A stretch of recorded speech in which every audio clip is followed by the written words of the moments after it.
Welcome to the Creative Industry Insight podcast that looks at various roles in the creative world. I'm your host, Bobby. Today's guest, stunt performer Harley Durst, joins us to talk about their work on the Batman. Please be warned, there are heavy spoilers in this episode, so make yourself comfortable as we jump into the conversation with Harley.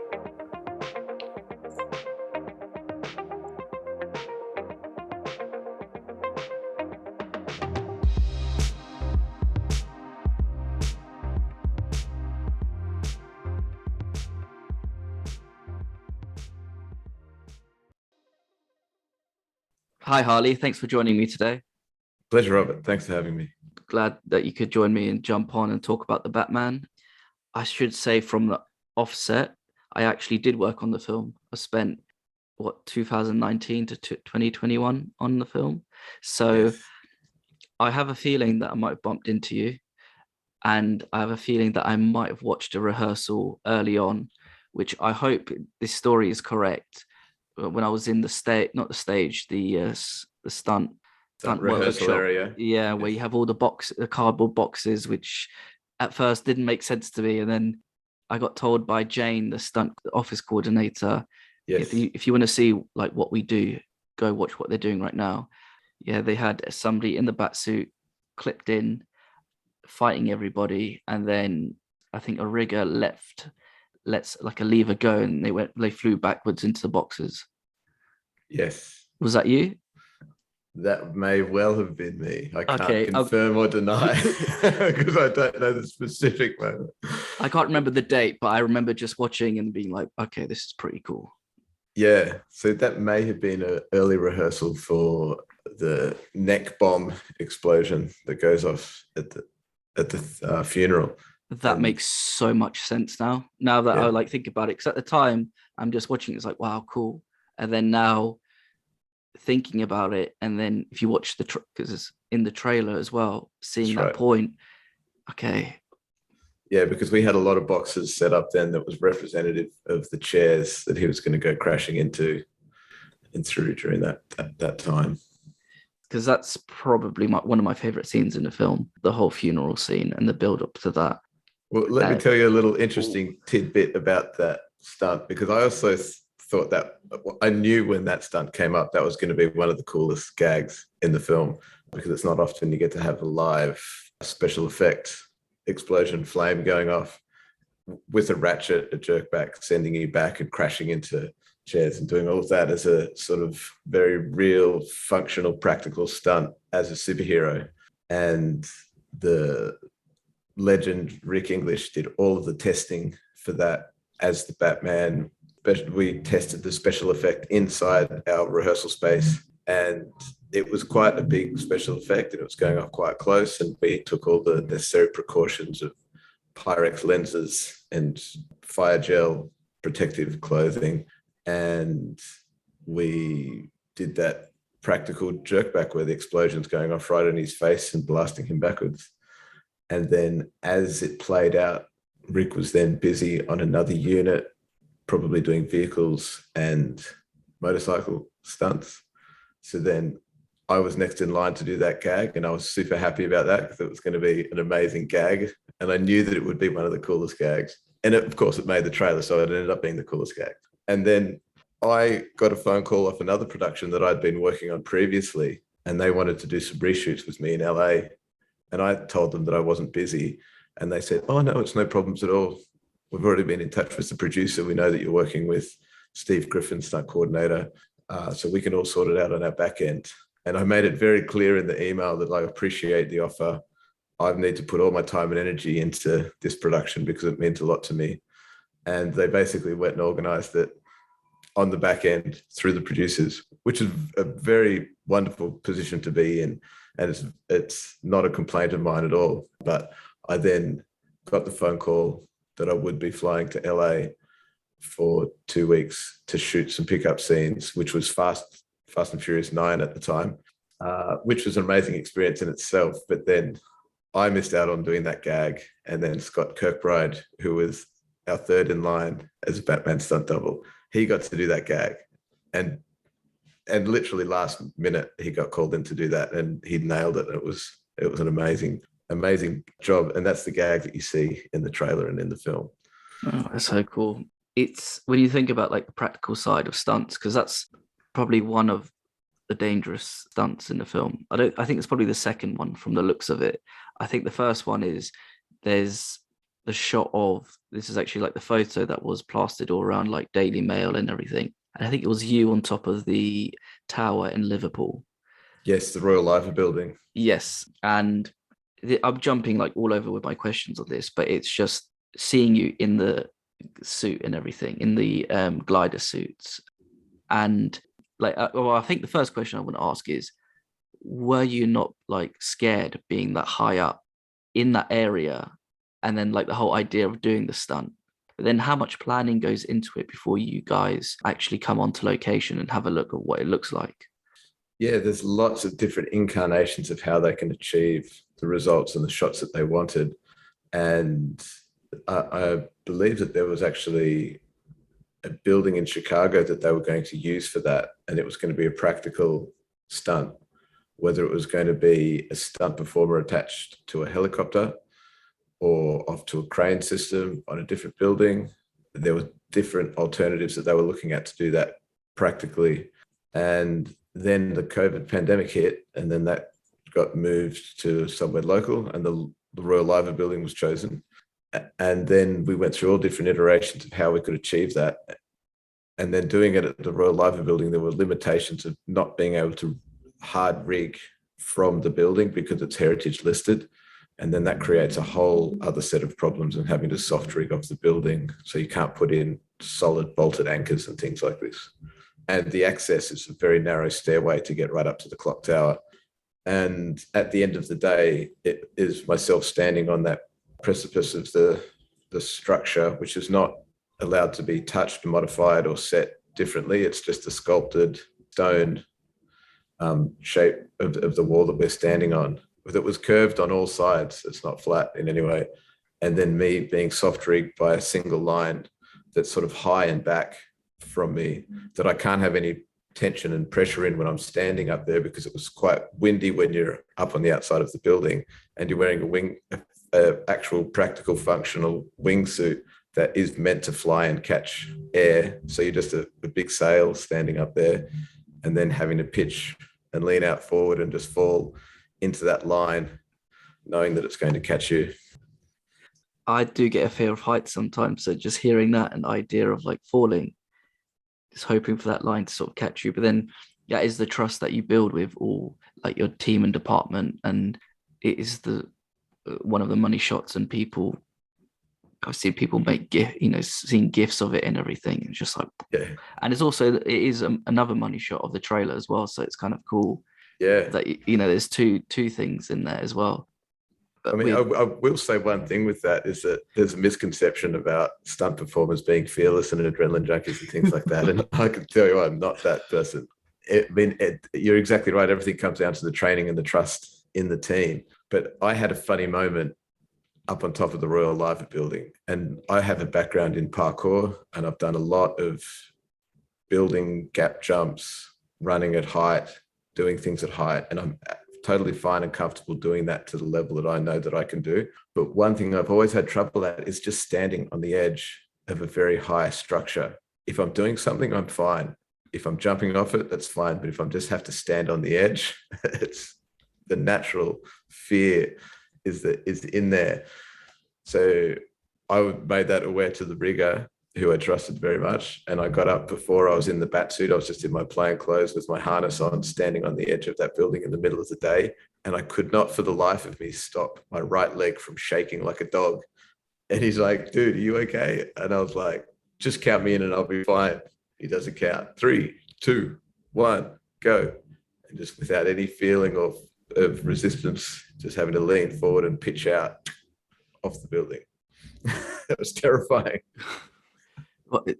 I think I've done some climbing before, and it sounds like you had a classic case of Elvis leg, with Absolutely. The way they sort of like with the little like twings in the leg and everything. But even having the idea of being that high up and it just, I remember when you see the photos online and everything of everybody sort of rigging it up and getting that shot, because it's not, I think on top of that is that it's also would have been shot at night for that scene. So That's then correct. that probably would have created more, it would have created more, not necessarily issues, but it would have created more hurdles for you guys to jump over, because you'd have probably spent the whole day rigging it up, making sure everything's set. But then at night, things always look slightly different.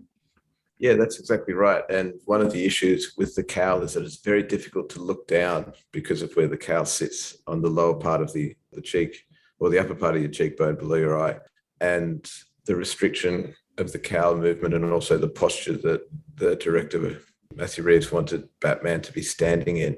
And I remember having a funny conversation with Greg Fraser, our DP, after the fact, because when I finally saw a monitor, it looked incredible, and I was blown away. Like straight out of the barrel of the lens, it looked like Gotham, and the colors and the clock tower and the structure it was amazing.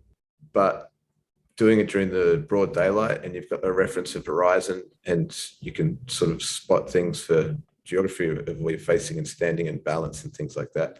At nighttime, the massive lights that Greg Fraser had lighting that to illuminate it were just blasting me in the eyes. And it was really hard to see a point of reference apart from the helicopters, which were moving. And that makes you feel uneasy because you're losing your balance. So that would made it what I thought was going to be a lot easier, because at nighttime you can't see how high up you are necessarily. You don't have that, the sense of fear isn't as great. It made it more difficult because all the lights just like blasting me straight in the eyes.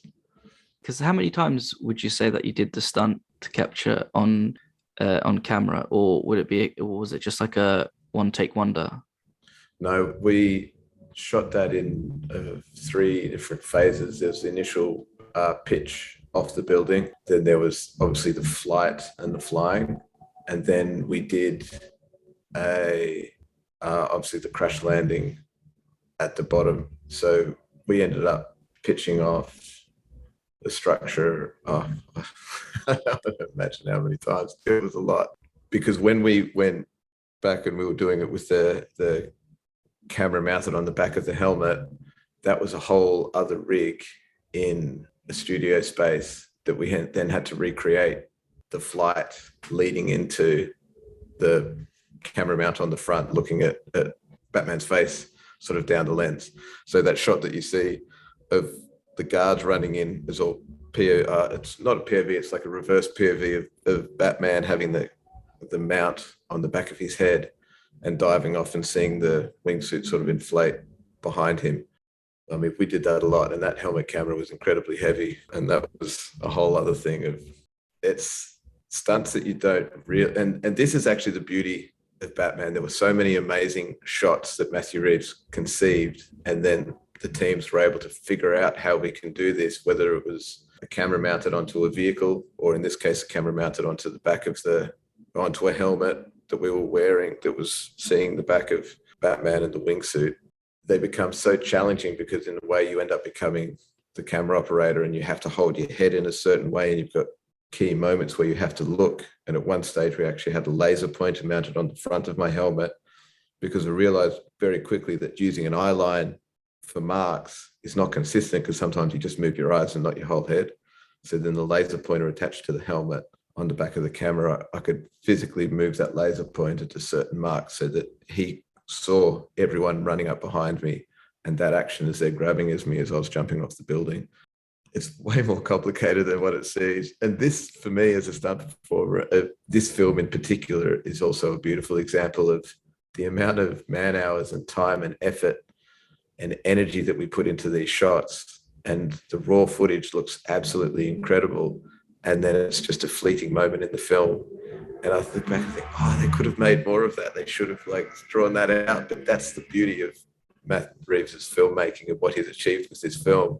It's just all a part of the world. And the beauty is in, I guess, the simplicity of his shots and what he's able to achieve to create those, what is seemingly simple shots, but they're incredibly technical and complicated.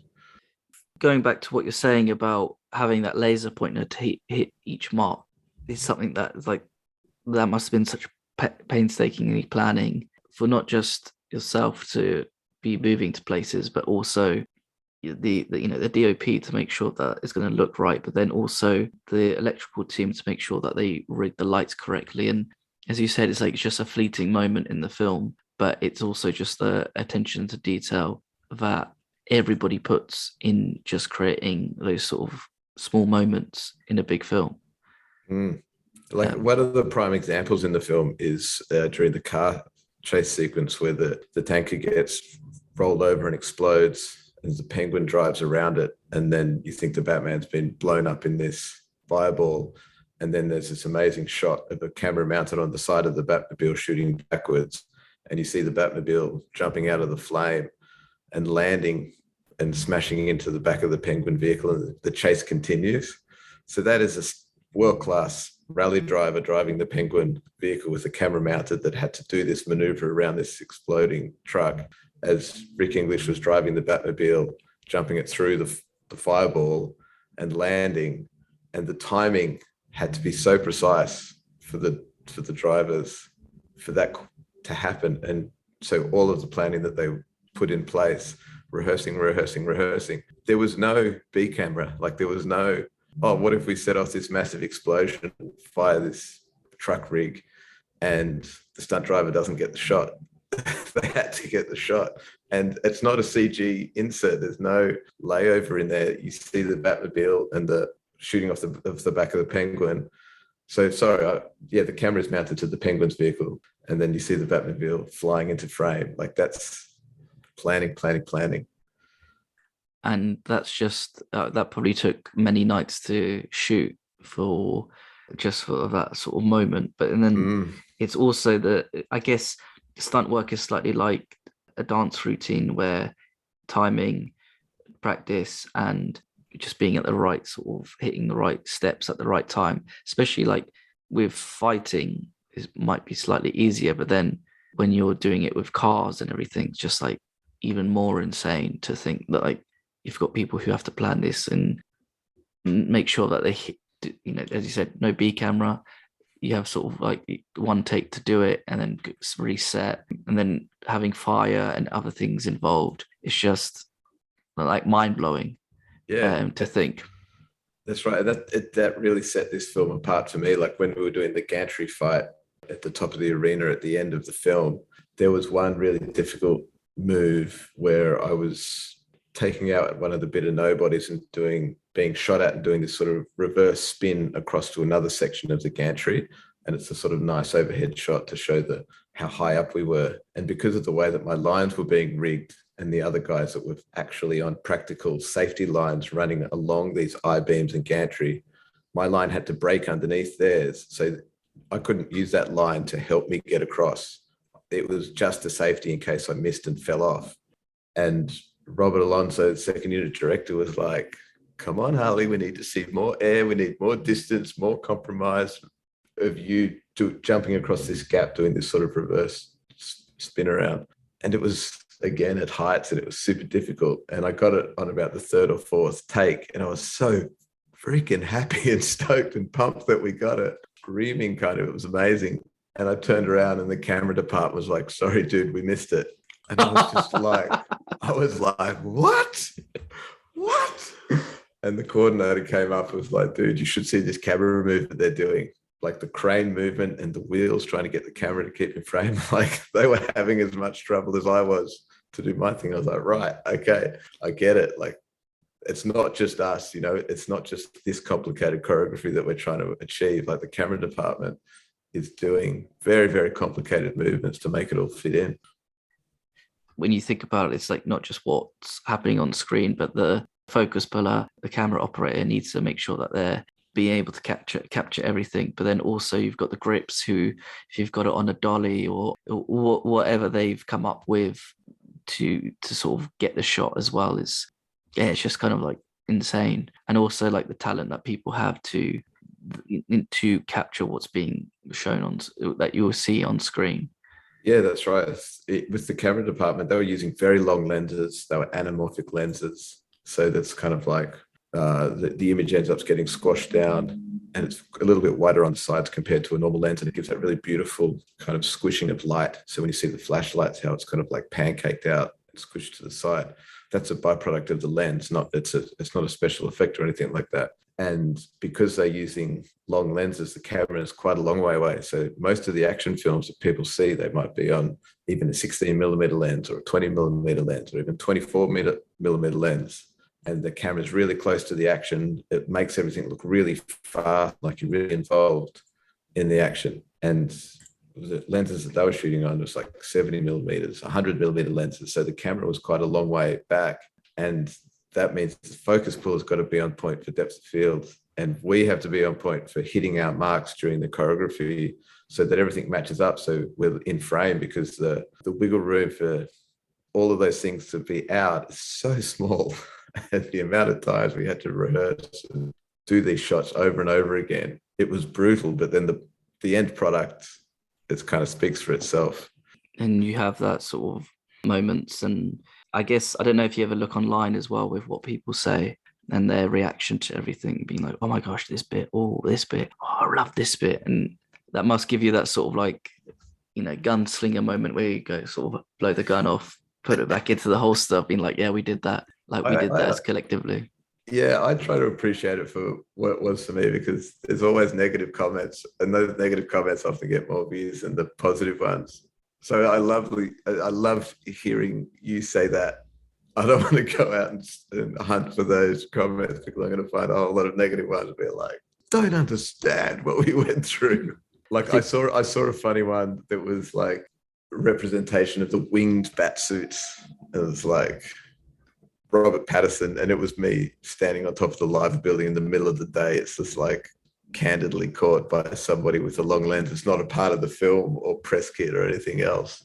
And it's got like Christian Bale and his amazing big cape with like the bat-shaped wing. And it's got Michael Keaton's bat wing and all these sort of variations looking badass and amazing because they're part of the production. And then it's got Dinky me standing up with the wingsuit on the edge of the building. I was like, come on, guys. Anyway. It's like I bet you somebody made like a meme being like, when you buy something from Wish, it's like expectation, reality. And it's just right. Like, so hard. Right. But then I guess all like perception changes afterwards once they see everything and when they get the vibe and actually understand what's presented rather than some person taking a snap from, meters and meters away. But what I'm curious about as well is because you're a stunt double and body double for Batman, you kind of, I'm curious to know that,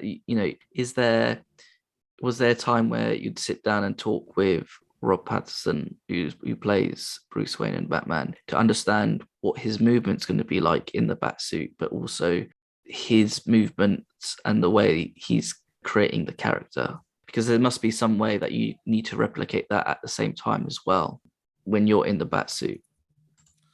Yeah, so my approach with that is that the actor is the character that's portrayed on screen. And I'll do everything I can with my repertoire and toolkit to honor that and give life to that for what they do.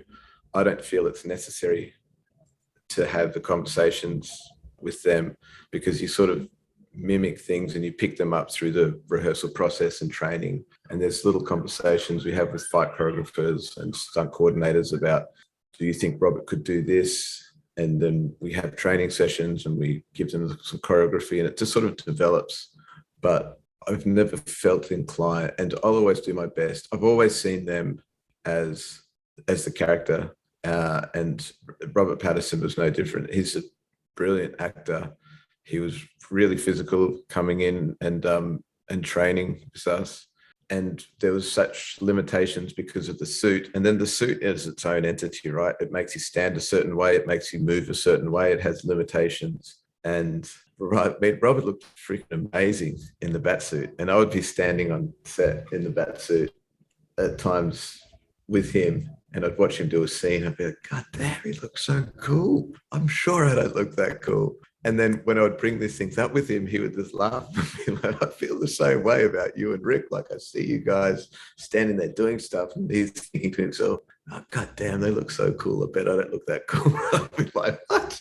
That's hilarious, because like we don't feel that way at all. But then you realize that he's actually just going through the same thing we are, of like, oh man, this gal is so sweaty, or I can't see to my left, or I can't see down. Like, there's choreography where somebody passes you something, and sometimes you just got to guess where their hand's going because you physically can't see it, or whatever that thing is. And the cape then is its own entity in itself. Like, trying to just be low on the ground and stand up can be the most difficult thing, because you accidentally put your heel on part of the cape, and then all of a sudden you choke yourself and you fall backwards. And there's all these like little things that should be so easy that are incredibly difficult. But yeah, I mean, to say the least, it was an absolute pleasure working with Robert. He's such a professional, and there was always sort of these funny moments where you have a little bit of fun. You know, like, turn around and you've just like lined up a sequence or something for him to do, and he steps in, and you'd be like, who do you think you are? And you're like, I'm the Batman. I'm the Batman. It's just all that like little stupid banter as you walk past each other, or whatever it is. It's fun. As well, with wearing the suit, I can imagine that they create various iterations of the suit. So you have the hero suit, which Rob would wear, but then you'd have the suit the stunt performers would wear. Was that slightly altered so that there's more movement for you guys to move around, be able to fight in, or or were they all just quite similar? Yeah, there is generally a hero suit that Robert would always wear, and then we had varying degrees of. We really only had one stunt suit each, but there was sort of different components that could be hard or soft depending on what we're doing for fighting sequence and things like that. It's just not practical to have the hard set gauntlets on the forearms and things like that. It becomes too dangerous for others. So there's only very small subtleties like that. For the cowl is the same, the cape is the same, the actual suit for the most part is the same. It's just there's some little additions. The belt might be a soft belt if you're falling and rolling and things like that. Yeah, but they are very similar, and they are incredibly heavy, like surprisingly heavy. But it's just something that you have to work with because they look so freaking cool.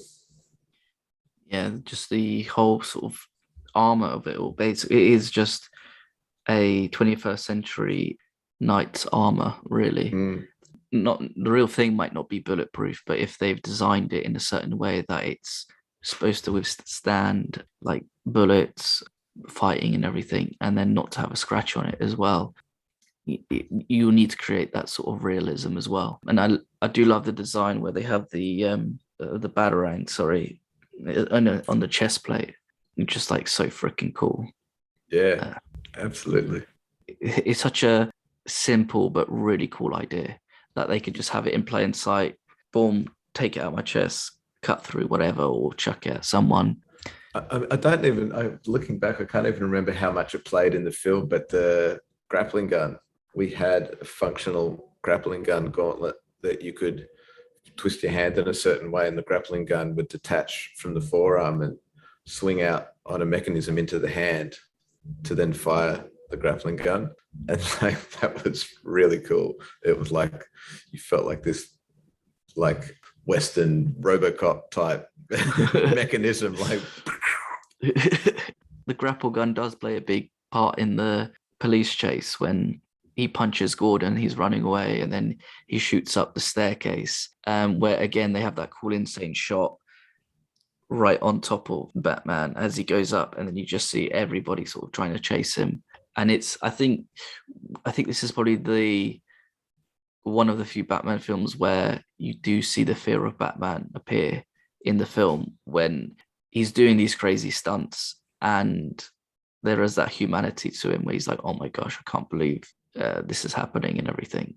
Especially when, when he's doing the base jump, when he's going up the stairwell. Yeah, so yeah. Thank you, sorry. Yeah, that's right. And that was something that Matt Reeves was really pushing. Like, we would do it, as say, the sequence where the sniper takes out Falcone and then Batman grapples up and crashes in through the window. We had all these different devices and mechanisms that could propel us through a window and crash into a the hallway, and we were always landing like a superhero would land, like cool and upright, wide stance, and in control 100%. And Matt Reeves was like, no, like you wouldn't come in like that. Like, you're figuring this stuff out. It's like you're kind of new to this, and where you're like crashing in upside down, out of control and messy. And this is real. Like, I want this to look like this guy's figuring this out. And yeah, he's like, it's way more in the real world and that kind of thing. So that was a challenge in itself. Yeah, because I guess the traditional superhero film now, they're not, even though they're figuring it out, they'll still be able to land perfectly, have that sort of badass moment whilst Batman's still sort of fumbling around at times. And I think as well, you see that with not necessarily in the fighting, but that he still takes shots to the body and everything. And that's shown in like the sort of first fight scene where in the train station, which is another sort of great sort of opening to the film, as you just have the Michael Giacchino score building up. People are scared of Batman. People are scared of this sign. Is he, the spray can rolls into the darkness, or the bank, the liquor store robber is about to run into the alleyway. It's like, oh, maybe not. I'm going to take a step back. I'd rather get hit by a car than face Batman, which is sort of like not necessarily something we've seen before in terms of having that fear. I know that it was shown in The Dark Knight when you have the scarecrow scene where he's doing the deal in the car park, and you have the bat signal out there and people are kind of scared but not scared. I think this film really created it differently with that moment. And I think the pavements will be permanently wet in Gotham with how much it rains, which is insane, which kind of leads me to the next point. My next question as well, sorry, is when you do have these stunts and there is rain involved, maybe wind and other elements, how do you prepare for that sort of stuff? Because I can imagine if you're fighting and you hit like a puddle, you might slip, or there might be something else involved. Do you go into the planning process that that things are gonna pop up, or do you sort of just rehearse in the rain and see what movements are like amongst yourselves? Yeah, so we go through the whole process of costume and what works and what doesn't work, and particularly with footwear. And we do tests on the ground just to make sure that when it's wet that we still have grip in our boots. And then we do a rain test. We'll figure out our choreography and our rehearsals. We'll get that signed off, and then they'll do a rain test on the set. And you get out there and you get freezing cold and you get wet. And that's like legitimately what it is. And bless the cow for that scene, because standing in the rain, the actors and the stunt performers that were in the gang, most of them, well, actually not all of them, but some of them had bare heads, and the raindrops were so big and so cold. It was painful to take those raindrops on your head. So there was the added advantage of the cowl of not getting hit by that. But Rick English did that fight sequence, and I mean, everyone was freezing. All of the actors, they were freezing. They're just like wet to the bone. Yeah, sometimes there's no way around the elements. It's just rehearsal, deal with it, make use of it. That is how you would move in those moments. It's tough. The idea of, because I hate being wet, my biggest like pet peeve is having wet socks. So I'm not sure how people would have done that a whole day of just standing there, going through everything and just sort of being like, oh, I don't know if I could be able to do that. And that's the thing, I say Rick did that fight scene. I mean, Robert was out there with him doing all of the fight as well. Like, it would get marked through by stunt doubles and things like that. But Robert was out there with them the whole time in that rain, being a legend and, making that whole scene happen. So, yeah. And, you look around and the cast and crew and the camera guys, they've all got their ponchos on. They're in it as well. It's like, you can't avoid it. It's unavoidable. Again, you just all the planning and preparation that goes into it to make it as good as it can be, but you're exposed to those elements. Yeah, but then again, that's another thing that like people won't see when making a film, because I think sometimes as well, a lot of practical effects are replaced with visual effects. But I think a lot of, I saw an interview where they wanted to do a lot of everything, pretty much everything practical with what they can. And I can imagine with pandemic slightly changed that as well, with what they could do and what they wanted to do. just wanted to sort of find out as well is, well, I guess what would you say was your favorite day on set? It's an interesting one. As a stunt performer, my greatest moment was doing the wingsuit crash landing at street level, because that was a massive stunt. It was super dangerous and it was nearly impossible to pull off because there was a highlighted cross set on the road where Matt Reeves wanted Batman to land after getting ratcheted sort of 70 feet and thrown off a deck, hitting a vehicle, tumble down the street, bang, bang, bang, bang, bang, bang, land on this mark and not look like he's put himself to that mark, like look like he's just rolled and ended up in a heap in a fetal position on top of this mark. And to do that, I mean, that was months of planning. And what was interesting off the back of the story I told at the beginning of the podcast was Scotty Kirkbride, having gone through many iterations and Rick English doing that stunt, rehearsing it, and then realizing that he was not going to be around. He was on doing another section. And then I had an injury at the time. So Scott Kirkbride was next in line. So then that became his gag. And I was like, this could be even better than the other stunt. I really want to do this stunt. And then unfortunately, Scott had to leave the production early and I got put back into that position just days before. And thankfully, I'd been working with Scott for the months leading up to that and figuring out how we could do it, working with the riggers to see how we can achieve the tumble and the distance and things like that. So I knew what I was getting myself into. And I also knew that it was impossible because during rehearsal, we'd made it like 50, 60, maybe 70% of the way. We hadn't never made it the full distance, let alone get anywhere near the mark. It's kind of like an Instagram video of somebody doing an impossible trick shot and landing it, and you know that they've rehearsed it 100 times. Like it's one of those, but the physical toll was extreme. It was excruciating and difficult. And the reference video we were given was a MotoGP rider washing out on a high-speed track and just tumbling head over heel, hit through the grass and landing basically in that position. And the short story is we did it 3 times. And on the third one, we absolutely nailed it. And it looked incredible. And to this day, I cannot believe everything just came together, like all the planning, all the like rehearsals. We just went like, we were functioning at about like I said, say 50, 60%. And then this one, we just turned it up to 11 and let it hang and make it all, just go full send on it. And it paid off. And there's no way I could have done another one.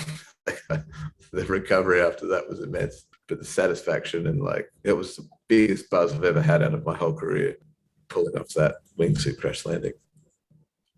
Yeah, because I think that was one of the biggest sort of shocks not shocks in the film, but I think as an audience shocked, because you have that badass moment where he's gliding and then boom, he hits the sort of the bridge, not the bridge, sorry, the top of the bus. Yeah, he goes under the bus and deploys a sort of like mini parachute to slow him down, and then hits the bus and tumble.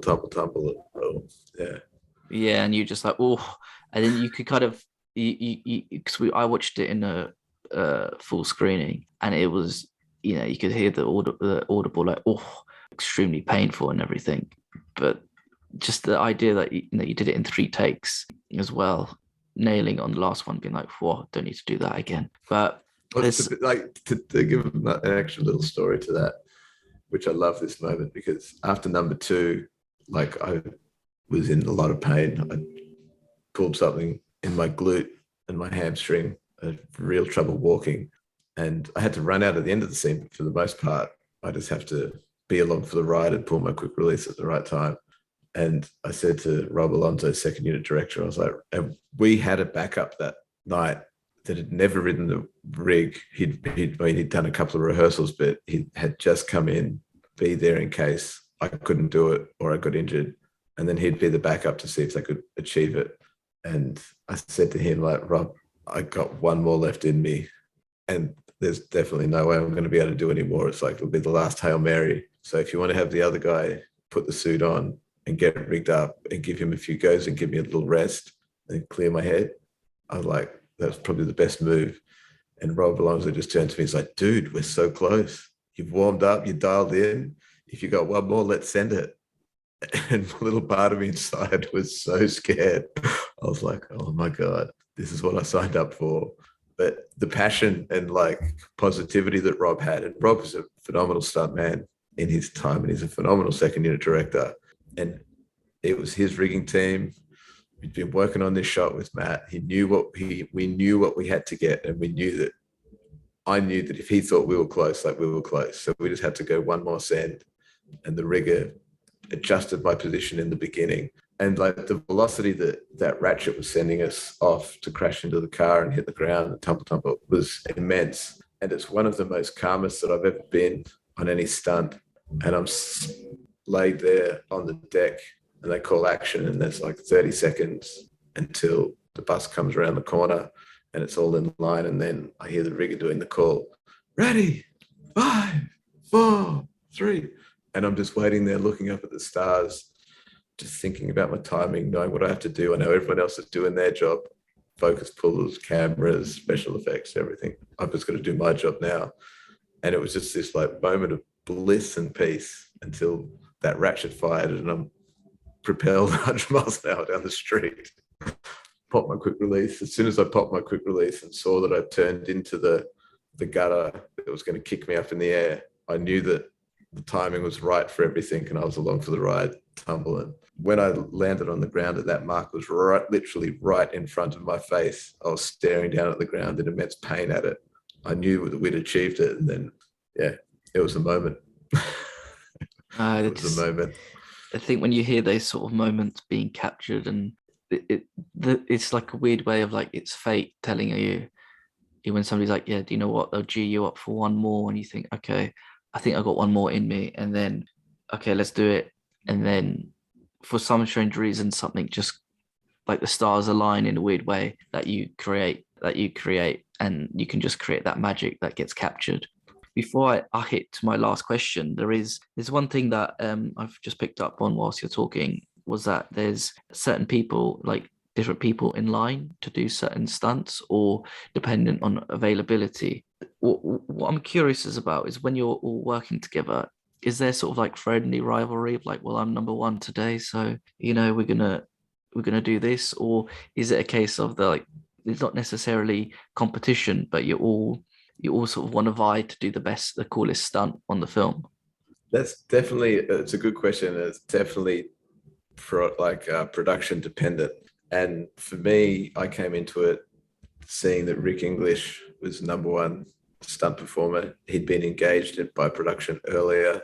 He's a seasoned stunt performer, was an amazing fighter, amazing with vehicles, cars and bikes. And I've not worked with Rick in that capacity. So I felt like I was doing my due diligence to give him all the support and space and time for him to do those things. And I, in a lot of ways, felt like I was Rick English's stunt double. I wasn't Robert Pattinson's stunt double in the early times because I had big shoes to fill if I was going to be working with Rick. And I mean, he and I gave it absolutely everything physically, and we were in bits. And there's no way that we could have done that. And it's also, in most films, you do have one stunt double. You might have second stunt double just for some second unit or main unit things, but on this one, we needed a team of people behind us. And it's like, yeah. And so I guess that's it in that essence. Like, that particular film was an amazing team, and not many people can hang with Rick English as a stunt performer. So that was all I needed to do, and just to be supportive and hang with the big boys, right? Like, that's what you want to do. You want to be working with the best people in the world because it makes you better. And that's what that film was. So yeah, that's also made that film, super unique. And the same with Scott Kirkbride. Like I mentioned, like, he got to do that gag that I was going to do with the blast back, with the neck bomb. And then I got to do the gag that he was going to do with the wingsuit crash landing. And he gave me the most positive message literally on the night that I was doing it on voicemail. So that was like Yeah, it was a great vibe in that sense, but it's not always like that. I'll tell you that now. That was a unique situation. Yeah. And yeah, I can imagine. Do you know what I can imagine? The friendly banter of like the Toy Story things, like just fall in style and everything. That I can imagine saying the night before.